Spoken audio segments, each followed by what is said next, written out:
Him प्रवासी समाचार के इस कार्यक्रम के अवसर पर मंच पर उपस्थित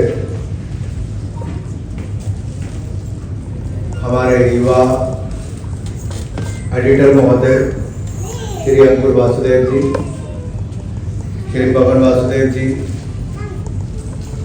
और विशेष तौर पर चंडीगढ़ से चलकर आए हिंदुस्तान टाइम्स में एक वरिष्ठ पत्रकार के रूप में वर्षों से काम कर रहे ऐसे रविंद्र वासुदेव जी, हमारे माननीय विभाग प्रचारक आदरणीय मनोहर जी, श्रीदेव नौटियाल जी, विशाल मुखोटिया जी और मंच का संचालन कर रहे संजय बघेल जी, हमारे बीच में काउंसलर हमारे उपस्थित आदरणीय भावना मलिक जी, उपस्थित सभी आदर योग्य महानुभाव, देवी और सज्जनों, प्यारे प्यारे बच्चों, सबसे पहले तो मैं द्विमासिक अखबार को प्रकाशित करने के लिए आप सबको हिम प्रवासी समाचार के आज शुभारंभ के अवसर पर बहुत बहुत बधाई और शुभकामनाएं देता हूं। अखबार के नाम से ही एक बहुत ही अद्भुत शालीनता और शीतलता है। जहां हिम की बात आ गई तो शीतलता और शालीनता तो आती ही है, और पहली नजर जब आपकी अखबार पे पड़ती है तो आप कहीं ना कहीं अपना कनेक्ट महसूस करते हो, क्योंकि जब अब इसको हिम प्रवासी, हिम यानी कि हिमालय की बात करते हैं तब भी, और प्रवासी हम सब ही हैं, क्योंकि रोजी रोटी के चक्कर में हम सबको प्रवास करना पड़ा। तो नाम भी शानदार है और खबरें भी शानदार होगी, और मुझे पूर्ण विश्वास है मेघना जी ने जैसे पीठा के बारे में लिखा है तो कभी पीठा खाने को भी मिलेगा। मेरा पहले पीठा भी खाने तो असम की डिश है वैसे तो पीठा। तो इस अखबार का उद्देश्य है हिमाचल की गोद में बसे देवभूमि हिमाचल प्रदेश से लेकर उत्तराखंड हो, जम्मू कश्मीर हो, लेह लद्दाख हो या नॉर्थ ईस्ट के हमारे सारे राज्य हो, उनकी बात को रखना, एक दूसरे की संस्कृति को समझना, एकता, संस्कृति और भाईचारे को एक मजबूत डोर में बांधने का कार्य करना है। हिमालय भारत के अध्यात्म में एक उच्चतम शिखर के रूप में माना जाता है, और पश्चिम से लेकर पूर्व तक हिमालय भारतीय संस्कृति का एक मूलाधार है। हमारा जन्म हिमालय की गोद में हुआ है, और हम यहाँ की प्रकृति में पले बड़े भी हैं और यहाँ की संस्कृति को जानते भी हैं। लेकिन ज़्यादातर जब भी मेरा हिमाचल के अलग अलग सभाओं के कार्यक्रम में आने का अवसर मिला तो मैंने एक ही बात कही कि हमें अपने जड़ों से जोड़ने का काम हमारी ये सभाएं करती हैं, और उसके बहुत सारे प्रतिनिधि आज यहाँ पर उपस्थित हैं। जहाँ एक काम वो करते हैं वहीं पर आज एक बड़ा काम हिम प्रवासी समाचार पत्र भी करने वाला है, और आजीविका और बेहतर मौके की तलाश में हम अपना राज्य छोड़कर आए, हम अपना गांव छोड़कर आए, लेकिन राज्य से बाहर जाने के बावजूद हमारी जड़ें हिमालय की संस्कृति और वहां के रहन सहन सबके साथ जुड़ी हुई है। और कहीं ना कहीं ये समाचार पत्र हिम प्रवासी समाचार ये इन जड़ों को और जोड़ने का काम करेगा। और मैं समझता हूं पत्रकारिता में एक सराहनीय प्रयोग आपने किया है। अंकुर वासुदेव जी, आपको और बाबू जी, आपको बहुत बहुत बधाई। आप हिम के हितों की बात को पत्रकारिता के माध्यम से यहाँ पर हिम प्रवासी समाचार में रखेंगे। आपसे अपेक्षा मेरी ये रहेगी कि हिम की बात पूरी हिम्मत के साथ आप रखिए और पूरे हिमालय क्षेत्र की बात करें। और पत्रकारिता तो हिम्मत के साथ ही होती है। मुझे आज भी याद है जब माननीय प्रधानमंत्री नरेंद्र मोदी जी ने मुझे minister of state for finance and corporate affairs से बढ़ाकर एक कैबिनेट पद दिया तो मुझे यूथ अफेयर स्पोर्ट्स के साथ साथ देश का सूचना प्रसारण मंत्री बनने का भी अवसर मिला। मैं बहुत छोटे से राज्य से आता हूं, लेकिन दो बड़े मंत्रालय, तीन डिपार्टमेंट देने का काम ये माननीय प्रधानमंत्री मोदी जी ने हमारे छोटे से राज्य हिमाचल प्रदेश से किया। और जब मेरी नजर पड़ी कि एक अखबार को शुरू करने में कितना समय लगता है, आपको मैगजीन शुरू करनी, अखबार शुरू करनी तो 2 साल से ज्यादा समय लग जाता है। इतना लंबा प्रोसीजर है कि अंग्रेजों के जमाने में जो डिस्ट्रिक्ट कलेक्टर, डिस्ट्रिक्ट मजिस्ट्रेट को जो ताकत दी गई थी अखबार शुरू करने का लाइसेंस, तो अखबार बंद करने की भी ताकत उसके पास। तो डिस्ट्रिक्ट मजिस्ट्रेट से शुरू होता था, यानी कि नीचे से फाइल चलती थी, तो डीएम के पास आते आते 6 महीने लगते थे।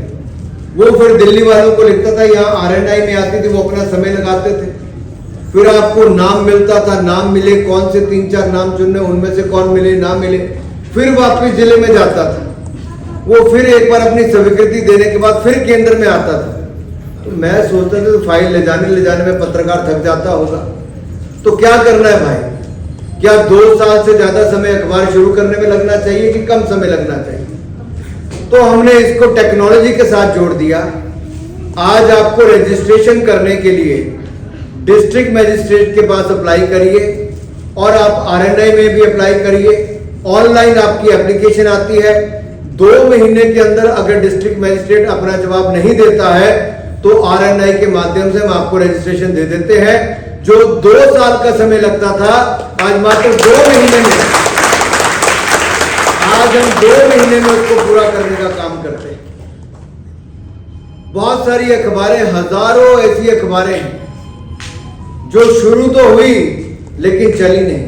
उनके नाम लोगों ने होल्ड करके रखे हैं, आपकी एनुअल बैलेंस शीट फाइल नहीं करते हैं और उसको रोक के रखा है। ऐसे 99,000 से ज्यादा समाचार पत्र हैं जो छपते तो है लेकिन अपनी बैलेंस शीट फाइल नहीं करते, जबकि डीसी के पास उनको नोटिस देने का हक भी है, अधिकार भी है, उनकी रजिस्ट्रेशन खत्म करने का भी है, लेकिन डीसी के पास कहां समय है भाई अखबार को देखने का। तो हमने उसको आहिस्ता आहिस्ता बदलाव कर दिया है। अब मैं आपसे 2 बातें यहां पर जरूर कहना चाहता हूं कि हमें हिम पत्रकारिता के माध्यम से विकास के साथ साथ विरासत की बात भी करनी है। हमें भारत और हिमालय की संस्कृति के प्रचार और प्रसार की बात करनी है, उसे आगे बढ़ाना है। हमारी संस्कृति, हमारा वेशभूषा, आपने देखा होगा, हमारा खान पान, कोई यहाँ पे काबा की बात करता था, कोई पतरोड़े की बात करता था, कोई किसी और डिश की बात करता था। तो बच्चे छोटे छोटे थे लेकिन संदेश बड़ा देने का काम कर रहे थे। तो इसलिए हमें विकास के साथ साथ अपनी विरासत की बात भी करनी है। और दूसरा हमें इंस्पिरेशन हिमालयस के साथ साथ एस्पिरेशनल हिमालयस की बात भी करनी है, क्योंकि 2014 के बाद जैसे हमारे हिमालय पर्वत ऊंचे हैं, वैसी ऊंची सोच देश के लिए लेकर प्रधानमंत्री मोदी आए और उन्होंने कहा कि 2047 तक हमें विकसित भारत का निर्माण करना है और विकसित भारत के साथ साथ हमें विकसित हिमालय राज्यों को भी बनाना है। इसलिए हमें एस्पिरेशनल हिमालय की बात और इस महायज्ञ में हमारे पहाड़ी राज्यों की बड़ी भूमिका हो। विकास की यात्रा में हम पीछे न रह जाएं, बल्कि देश की विकास गाथा में हमारा बढ़ चढ़कर योगदान होना चाहिए। जैसा हमारे पहाड़ी राज्यों के नौजवान देश की सीमाओं पर अपना योगदान देने में कहीं पीछे नहीं रहते। अगर आप देखिए, देश में पहला परमवीर चक्र विजेता कोई हुआ तो मेजर सोमनाथ शर्मा हिमाचल प्रदेश से। हमारे कारगिल की लड़ाई में सबसे ज्यादा शहादत हमारे हिमाचल प्रदेश के वीर सैनिकों ने 53 नौजवानों ने अपनी शहादत देकर हिंदुस्तान के झंडे को ऊंचा रखा। यही नहीं, हमारे 4 परमवीर चक्र विजेता हमारे कारगिल युद्ध में हुए और उन 4 में से 2 कैप्टन विक्रम बत्रा और राइफलमैन संजय कुमार हमारे हिमाचल प्रदेश के। यही नहीं, आज अगर देश के एनएसए अजीत डोभाल है और हमारे सीडीएस अनिल चौहान है, तो दोनों के दोनों उत्तराखंड से आते हैं हमारे पहाड़ी राज्यों से। तो साथियों, हमारे पहाड़ के राज्यों ने विकास में भी योगदान दिया है, तो देश की सिक्योरिटी एंड सेफ्टी के लिए रक्षा सुरक्षा में भी बहुत बड़ा योगदान हमारे राज्यों ने किया है। पूर्वोत्तर के राज्यों ने एक बहुत बड़ी भूमिका निभाई। 1962 के युद्ध को अगर हम याद करें, तो जहां एक और चीन बहुत तेजी के साथ अतिक्रमण करते हुए भारत के अंदर आ गया था और ऐसा लगता था कि तेजपुर तक पहुंच जाएगा, तवांग से होकर अरुणाचल प्रदेश से होकर ऐसा लगता था बस चीन अंदर आ जाएगा। और उस समय के प्रधानमंत्री पंडित नेहरू तो रोक लिए थे। पंडित नेहरू जो हिंदू चीनी भाई भाई की बात करते थे और चीन ने पीठ में छुरा घोंप दिया था। देश की हमारी सीमाओं को सुरक्षित उस समय पंडित नेहरू नहीं रख पाए, लेकिन उस समय अरुणाचल प्रदेश की महिलाओं ने अपनी जान पर खेलकर 4-4 फीट की बर्फ में वो खाना भी लेकर जाती थी, तो साथ में चीन के जो सैनिक मरते थे उनके हथियारों को उठाकर भारत की सेना के जवानों को देकर लड़ने के लिए मौके पर खड़े रहते थे। अरे नेहरू जी तो रो लिए थे, कहा था my heart beats for the state of Assam. वो तो कहते थे असम चला गया हाथ से। लेकिन आज हमारी सीमाओं को सुरक्षित रखने के लिए हमने नए नए कदम उठाए। मुझे आज भी याद है जब मैं 14वीं लोकसभा में चुनकर आया था, 14वीं और 15वीं लोकसभा दोनों यूपीए की सरकारें थी। हमें कहा जाता था बड़ा तीखा सवाल मत पूछना, चाइना पे कहीं नाराज ना हो जाए। अरे भाई, चीन नाराज होने पे आप डरते थे? जब यूएन सिक्योरिटी काउंसिल में दुनिया के देश भारत को परमानेंट मेंबर बनाने के लिए पक्ष रखता था, तो पंडित नेहरू ने उस समय कहा नहीं, चीन को बना दो, कहीं चीन नाराज ना हो जाए। कांग्रेस की एक बड़ी बैठक यहां पे चल रही थी और यूएन की एक बैठक वहां पे अमेरिका में चल रही थी। तो जो डेलीगेशन यहां से गया था, उन्होंने कहा कि वहां पर तो सबने कहा कि हम चीन को नहीं लेंगे सिक्योरिटी काउंसिल में। तो पंडित नेहरू यहां पे आगे बुला हो गए। उन्होंने कहा भाई, अगर चीन मेंबर नहीं बनेगा सिक्योरिटी काउंसिल को, तो मैं अपना मुंह क्या दिखाऊंगा, मेरे लिए मुश्किल की बात हो जाएगी। इतना बड़ा देश हमारे पड़ोस में है, हमें उनको खुश रखना है, उनका मूड खराब नहीं होने देना। अरे पंडित नेहरू को चिंता इसकी थी, चीन की थी, लेकिन जो हिंदुस्तान को उस समय सिक्योरिटी काउंसिल का पद मिल रहा था, वो चीन को पंडित नेहरू ने दिला दिया। और आज भी भारत को पूरी ताकत लगाकर भी यूएन सिक्योरिटी काउंसिल में अपनी परमानेंट सीट नहीं मिलती, जबकि हम दुनिया के चौथा बड़ी अर्थव्यवस्था बन गए। क्या कमियां उस समय रही हो? और इन यूपीए के 10 सालों में भी 2004 से 14 तक हमारी देश की सीमाओं पर सड़क बनाने से कतराते थे, हवाई अड्डा बनाने से कतराते थे। और यही नहीं, वो सोचते थे कि कहीं ये सुविधाएं बन गई तो चीन कहीं वहां से अतिक्रमण ना कर दे। भाई और बहनों, चिंता का विषय मैं इसलिए कहता हूं कि भारत को एक तरह से सीमाओं पर कमजोर करने का काम होता था और देश की सेनाएं अपने लिए डिफेंस इक्विपमेंट भी दुनिया भर के देशों से लाती थी, यहां नहीं बनाते थे। लेकिन आज बदलाव 2014 के बाद यह हुआ कि भारत डिफेंस सेक्टर में भी आज 1 लाख करोड़ रुपए का उत्पादन हमने पिछले साल किया है और दुनिया का चौथा।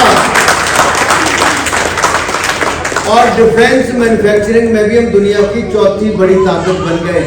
डिफेंस की बात मैं इसलिए कर रहा हूं क्योंकि हम पहाड़ी राज्यों से आते हैं, लेह लद्दाख से लेके उत्तराखंड हिमाचल प्रदेश तक सबने अपनी जान तक देकर इस पूरे देश की सीमाओं को सुरक्षित रखा है। जो उत्तर भारत ने झेला है वो सब उत्तर भारत के लोग जानते हैं, नॉर्थ ईस्ट ने झेला है वो हम सब लोग जानते हैं। लेकिन आप में से कितने लोग नॉर्थ ईस्ट में गए थे? हाथ खड़ा करके बताना। यानी कि लगभग 25% लोग, और वो भी नॉर्थ ईस्ट के 7 सिस्टर स्टेट्स में भी आप मुश्किल से 1-2 राज्यों में गए।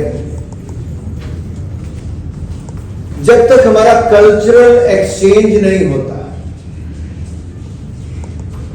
हम उन राज्यों में जाकर उनकी खूबसूरती को, उनके कल्चर को, उनकी परंपराओं को नहीं जानते।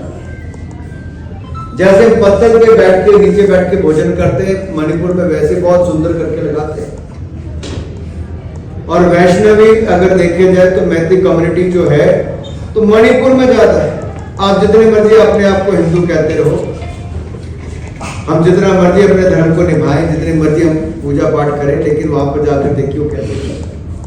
उनके शादी ब्याह को देखिए कैसे करते हैं, उनका रहन सहन को देखिए कैसे। कृष्ण जी की बारात कहाँ गए?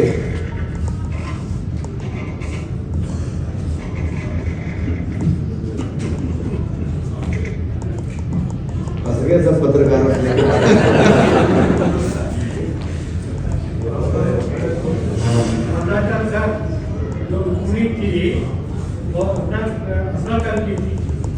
और गुजरात आजकल एक कार्यक्रम करता है द्वारका के क्षेत्र में, वहां से लेके पूरे नॉर्थ ईस्ट के राज्यों को बुलाया जाता है, क्योंकि वो रिश्ता बताते हैं कि कृष्ण जी का रिश्ता कैसे उस क्षेत्र के साथ।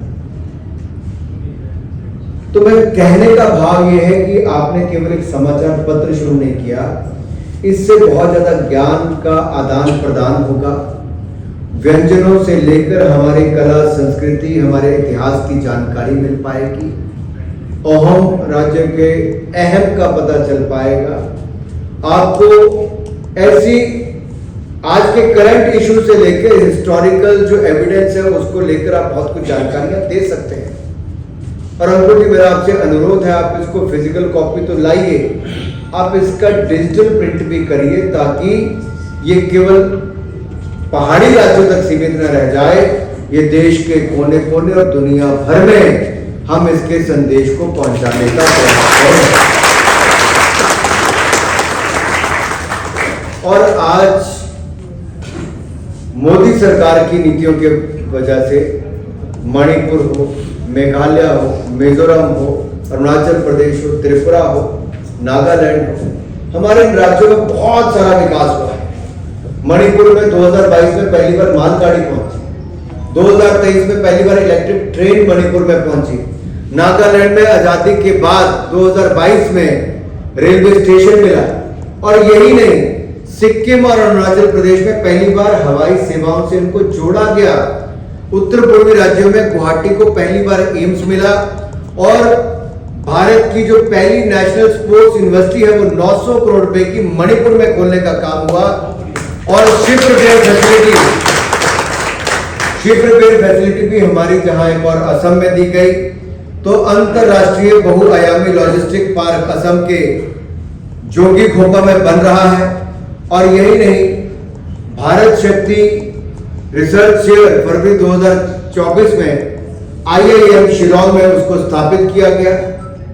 अगर मैं अपने प्रदेश हिमाचल प्रदेश की बात करूं तो आप देखिए, मोदी सरकार आने के बाद हमें जिला सिरमौर में IIM मिला, मंडी में IIT मिला, सेंट्रल यूनिवर्सिटी हमें देहरा में मिली, IIIT हमें ऊना में मिला, 4 मेडिकल कॉलेज मिले, 1500 करोड़ रुपए का एम्स अस्पताल बिलासपुर में मिला, 500 करोड़ रुपए का PGI अस्पताल हमें ऊना में मिला। और देश की चौथी वंदे भारत ट्रेन हमने अम्बिन द्वारा ऊना से लेकर दिल्ली बनाने का कार्य किया। अब इसी रेलवे लाइन को मैं नंगल, ऊना, तलवाड़ा अगले 2 सालों में 2027 के अंत या 2028 मार्च तक हम इसको तलवाड़ा के साथ जोड़ देंगे, ताकि आप जम्मू कश्मीर के साथ जुड़ जाए। और 2027 अंत तक हमारा प्रयास है कि भनोपली बिलासपुर रेलवे लाइन का काम भी पूर्ण कर लिया जाए। बहुत तेजी के साथ हम इस काम को कर रहे हैं। तो जिला बिलासपुर को भी और बिलासपुर के बिल्कुल साथ आजकल तो आप हाईवे से जाओ तो 35-40 मिनट में आप मंडी पहुंच जाते हो, 20 मिनट में आप सुंदरनगर पहुंच जाते हो। 4 लेन हाईवे भी हमने किरतपुर से बिलासपुर 40 मिनट में पहुंचाने का आपको हमने काम कर दिया। मटौर से लेके शिमला का 4 लेन का काम आजकल चल रहा है, पठानकोट से लेके मंडी के 4 लेन का काम चल रहा है, और ये भनुपली का जो हाईवे हम मनाली तक बनाने का कार्य बड़ी तेजी के साथ चल रहा है। ये सारे काम जो हुए नरेंद्र मोदी और भारतीय जनता पार्टी की सरकार में। और मैं जम्मू कश्मीर की बात करूं तो जम्मू कश्मीर को तो दो हमने एम्स दिए, 7 नए मेडिकल कॉलेज दिए, 2 कैंसर के इंस्टीट्यूट हमने दिए और 15 नर्सिंग कॉलेज हमने जम्मू कश्मीर में दिए। दुनिया का सबसे ऊंचा पुल जो आईफिल टावर से भी 100 मीटर ज्यादा ऊंचा है वो चिनाब नदी पर रेलवे पुल हमने बना कर दिया। 4 जो हमने हाइड्रो पावर प्रोजेक्ट 2026 मेगावाट की हमने शुरू किया है। इंडस वाटर ट्रीटी को जो सस्पेंड करने का काम मोदी सरकार ने किया, हमने इस पे हाइड्रो पावर प्रोजेक्ट बनाने का काम 2019 के बाद वहां पे शुरू कर दिया था और बहुत तेजी के साथ इसका काम चला है।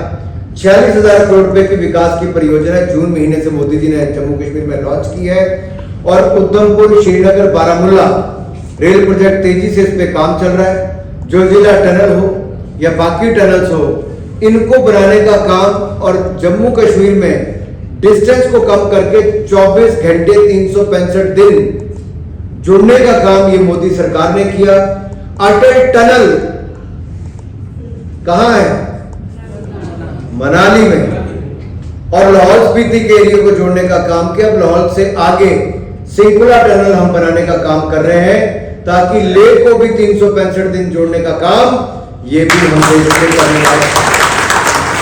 तो हम कहते थे कश्मीर से कन्याकुमारी, तो लेह से लेकर कन्याकुमारी तक का काम 365 दिन का हमारी सरकार कर रही है।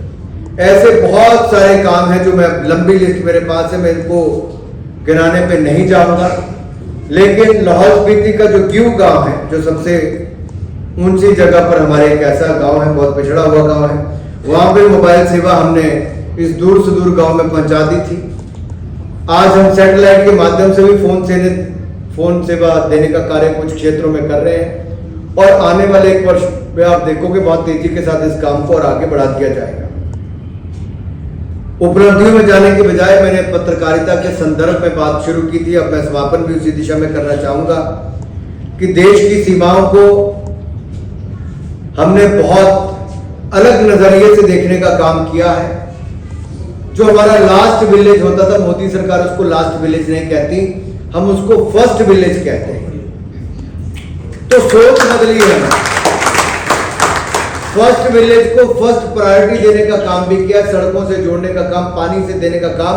और जब मैं मंत्री भी था तो लेह लद्दाख के रिमोट एरिया में जाके, एक तरफ जहां पाकिस्तान से बॉर्डर जुड़ता है, दूसरी तरफ चीन से जुड़ता है, वहां जाकर भी हमने दौरे किए, रात बिताई ताकि ये देख सके वहां पे कौन कौन सी सुविधाएं पहुंची। मोबाइल सुविधा वहां पे, रेडियो की सुविधा वहां पे, स्वास्थ्य सुविधा वहां पे, पानी की सुविधा वहां पे, सड़क सुविधा वहां तक पहुंचा दी। ये सुनिश्चित करने का काम मोदी सरकार के मंत्री करते थे। तो ये सोच भी बदली है, सुविधाएं भी हमने बदली है। और जो एस्पिरेशनल डिस्ट्रिक्ट है, आकांक्षी जिले हैं, इनको पहले क्या कहा जाता था? पिछड़े जिले। हम इसको पिछड़ा जिला नहीं कहते, हम इसको एस्पिरेशनल डिस्ट्रिक्ट कहते हैं, आकांक्षी जिले कहते हैं। और देश के ऐसे 118 आकांक्षी जिलों में बेस्ट ऑफिसर्स की नियुक्ति भी की। सारी देश की परियोजनाओं को भी हम वहां पर लेकर गए और आज ये आकांक्षी जिलों में इतना विकास हुआ है कि जो उस राज्य का सबसे तेजी से बढ़ने वाला जिला था, उसके मुकाबले में हमने इन जिलों को लाकर खड़ा कर दिया है। तो मैं इतना ही कहूंगा कि जो पत्रकार लोग इन्वर्टेड पिरामिड स्टाइल में खबरें लिखते हैं, देखते हैं कि उनके लिए मैंने विशेष तौर पर कहना था कि सामरिक रूप से इतने महत्वपूर्ण होने के बावजूद विकास से कोसों दूरी है काम, लेकिन उनको विकास से जोड़ने का हमने काम किया है। और भारत के विकास की नीति को ऐसे ही इन्वर्टेड पिरामिड में खड़ा किया, जहां देश के आखिरी गांव नहीं, ये देश के पहले गांव हमने इनको बनाने का काम किया है। और हिंद प्रवासी समाचार के अंकुर जी और बाकी टीम से मैं इतना कहना चाहता हूं, आप इन फर्स्ट विलेजेस की स्टोरी को भी देश की राजधानी तक लाने का काम करें और देश के कोने कोने तक पहुंचाने का काम करें।